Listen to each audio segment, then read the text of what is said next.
शान्ति शान्ति शान्तिः। जलेऽस्मिन् सन्निधिं कुरु, श्रवणनयनजं वा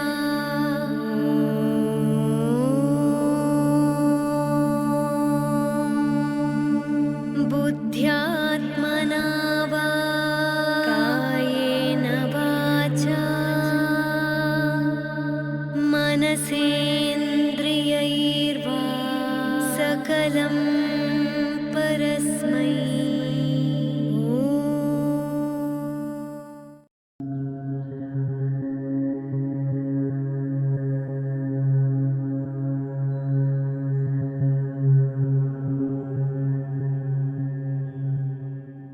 Namaste viewers, a very warm welcome to our new video and a topic today. And today I'm going to talk about the different factors which influence our health. Basically there are 10 factors. So I will be recording this video in two parts. In this part I'm going to discuss about the 5 factors, and in the next upcoming video in continuation with this I'm going to post for the rest of the 5 factors which influence our health and actually can cause diseases. It's a very important topic, and 2-3 of my students have been requesting me. They have posted on the other video that why don't you record on these different factors which influence health in us. So that's why I'm recording here. Hope you guys are going to like it, and if you like it, please don't forget to share and subscribe, because that would help more people to get educated about Ayurveda. So let's start. First of all, I would like to tell you that illness doesn't appear suddenly. It's always develops slowly. It's a matter of time. We have been going wrong for quite some time. Then only after a point, our body and system gives up, and we are into pain or disorder or disease. But it takes a time. It takes a while when it develops into a full-blown disease.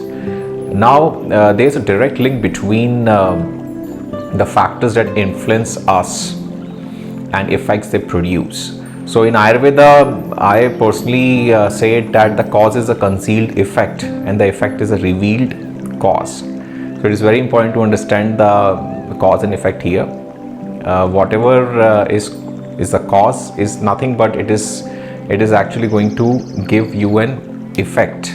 That is a revelation of the cause, which is nothing but the effect. So health is a consequence of healthy lifestyle and habits, and disease is a tree which is sprouted from the unhealthy lifestyle and the habits. So both patients and the patient's environment need to be examined in order to arrive at any conclusion. So a good sign, or the I should say the qualities of an Ayurvedic consultant or doctor would be that he or she should be patient and should be able to ask in different questions which would help him or her to investigate about the patient's environment, which needs to be thoroughly examined by questioning, physical examination, and definitely asking different kind of questions related to the history and the childhood. Even childhood is important, and where the patient was born and raised, the time of the onset of the imbalance, what was the first incident or the onset, at what particular age, then climate, customs, food, the diet, the local diseases in which the patient stayed the most, what were the fatal or the chronic, I won't call chronic, but what were the fatal infections or diseases which might have struck the patient in the past. The mental, physical, emotional disposition and the strength, constitution, everything is extremely important for an effective diagnosis or assessment. And if any Ayurvedic consultant or doctor is rushing into a investigation, then definitely a lot of important clues and symptoms would be missed out, and that would definitely not lead to a good treatment or the plan of treatment. So this opens doors to the wide variety of factors constantly influencing health. Let's look into the few important ones. There are many, I can't include everything here. It's a short educational video. If you're more curious, then you can join my courses where I teach in details. So the first important principle is like increases likes, which means that dosha increases by the influenced, like the food, water and season, with qualities which is similar to it. For example, dry, rough food, running, jogging, intense sport, or rushing or everywhere, taking a lot of stress and being a workaholic, all combination of other factors would essentially aggravate the vata in the system. Likewise, the pittogenic factors such as hot spicy food, then citrus fruits, then fermented food, hot humid weather would certainly provoke excess of pitta. And likewise, the cold, cloudy, damp weather, eating cold dairy products, wheat, eating a lot of wheat, and the meat, also the white rice. They are the whole list of kapha increasing food. I'm not going to go there. And of course, the sedentary lifestyle where you're sitting idle and doing nothing, this kind of attitude and combination of factors would definitely increase excess kapha. So the antidote to the like increases like is simple, and that's very basic also in Ayurveda, as we teach that opposite qualities of other dosha decrease or balance. So for example, if you're pitta aggravated, then probably you would like to include the qualities which are opposite to pitta, which are vata and the kapha. That would help to reduce or the balance out your pitta, balance it down. And likewise for the vata, you would like to go for the pitta and the kapha, and for the kapha you would like to go for the pitta and the vata. These are the opposite qualities. However, this is quite general. You might have to go for a detailed examination and evaluation of different other factors which we are going to discuss. Now we'll talk about the food and diet. The food and diet is very interesting. At the same time, it is also one of the major cause of the health and illness if it goes wrong. So eating the right kind of foods for your prakriti maintains vitality and balance, while eating the wrong kinds creates all kind of imbalances, doshas, eventually disease and disorders. The first step, which is actually in the genesis of the disease, is when the doshas goes wrong. So eating spicy food, sour and the citrus fruits, drinking alcohol, this all will increase heat and acidity in the body, something which a pitta person cannot afford to do.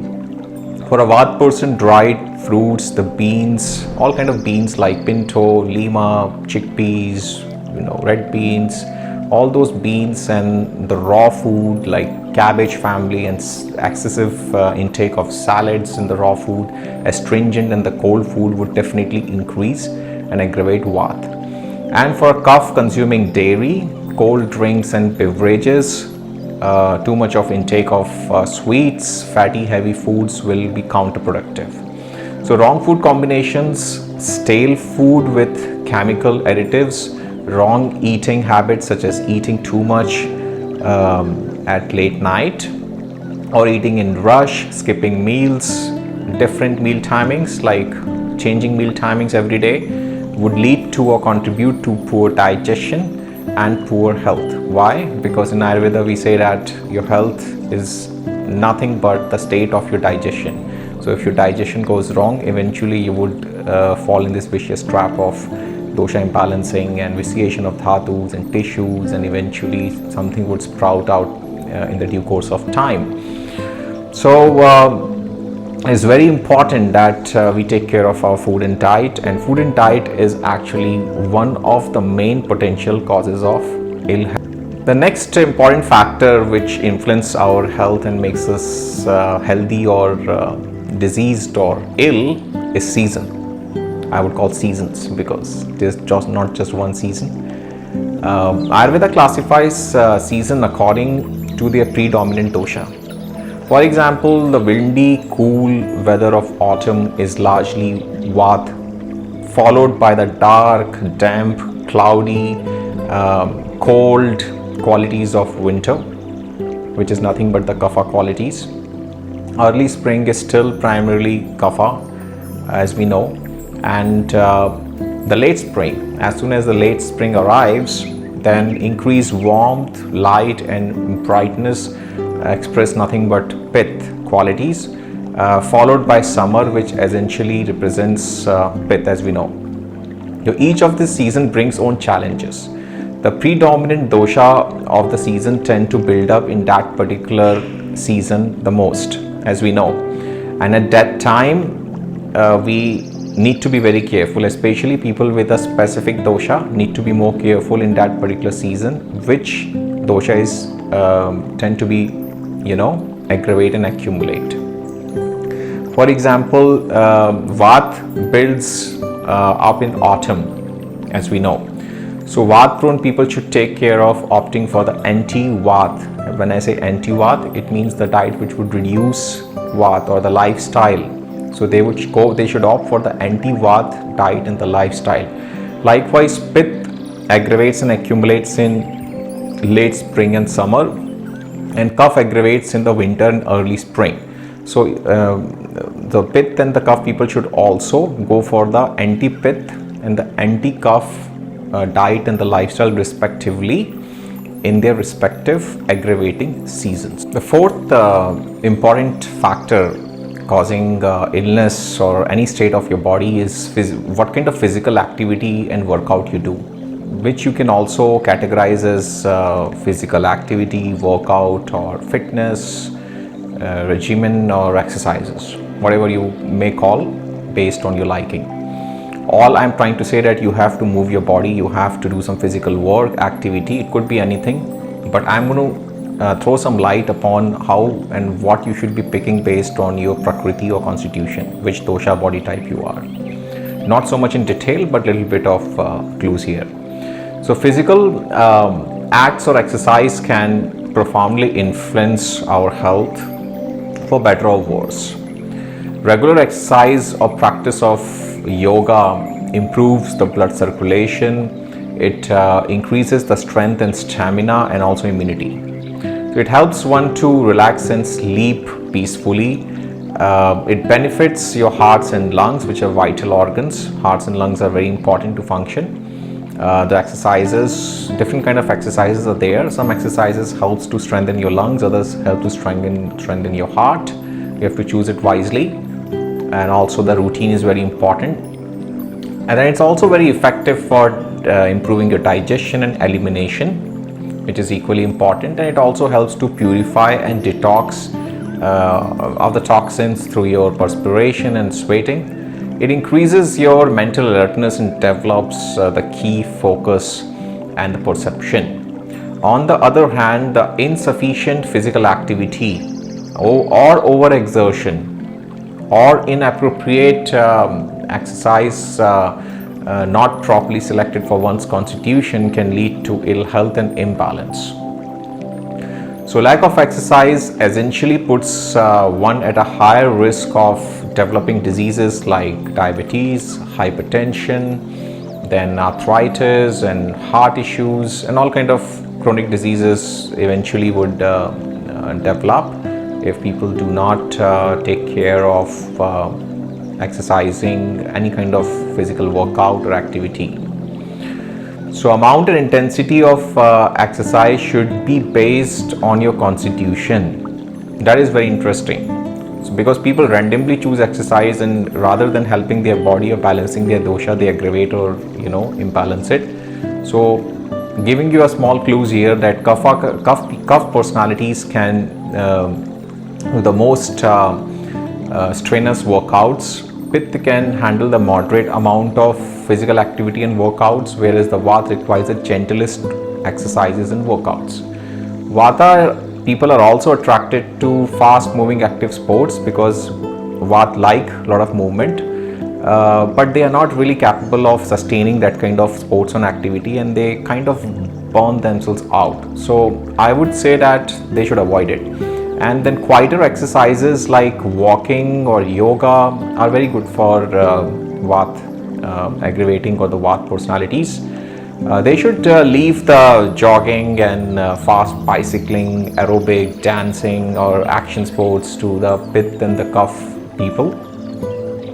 So, here is a bit of self knowledge would help each dosha to maintain good health or fall into balance and illness. The fifth factor which influences our health is very simple one, and we all know is age. But I'm going to talk about age in the perspective of Ayurveda a little bit here. So Ayurveda divides the human lifespan into 3 stages. At each stage, a certain diseases are common. For example, in the childhood, which is primarily our age of the kapha, especially till 16 to 17 years of age from your birth. So in this growing age, your bones, your muscles, your height, and your all muscles and tissues are growing. So definitely you consume more kapha rich food, more calories, more carbohydrates, and your skin is soft. You sleep more. You are more active. In this growing age, kids are more susceptible to cough illness such as colds and congestions, if you notice. And adulthood exhibits more pitta characteristics, which normally starts after 18 and lasts till like depends 35 to 36, 37. So as I said, that adulthood exhibits more pitta characteristics. So adults are more competitive, aggressive, and ambitious as compared to children. I'm not saying that children are not aggressive and competitive, but they share the common traits. But adults are competitive and aggressive on a serious note because they have careers, they have work, they have targets, they have goals, they have responsibilities, which also aggravate their vata because they go into stress and anxiety because of overwork and overstress if they don't live a healthy lifestyle and have reasonable ambitions. So they fall to pitta type disorders like gastritis, colitis, and peptic ulcers, dyspepsia, acidity, and all that.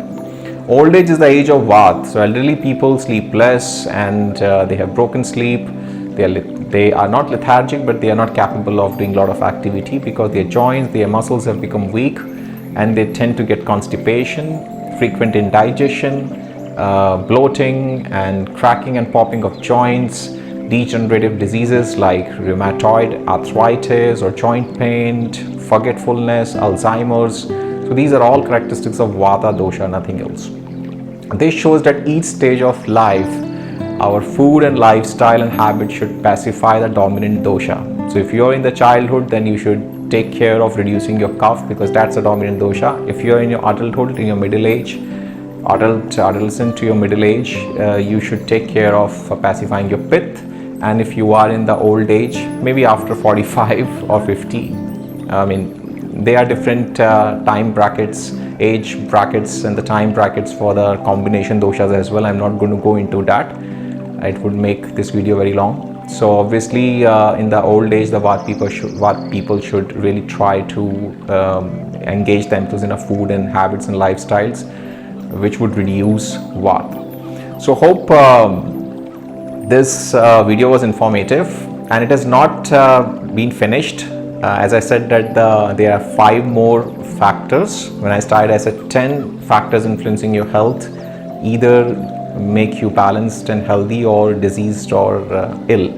So I'm going to cover those 5 in my next video. Hope you liked it. If you like it, please share it and like as well. So I'll see you in the next video with the next topic. Till then, stay fit and healthy, stay blessed. Namaste. For more such informative videos on yoga and Ayurveda, subscribe to our YouTube channel and press the notification bell. Thank you.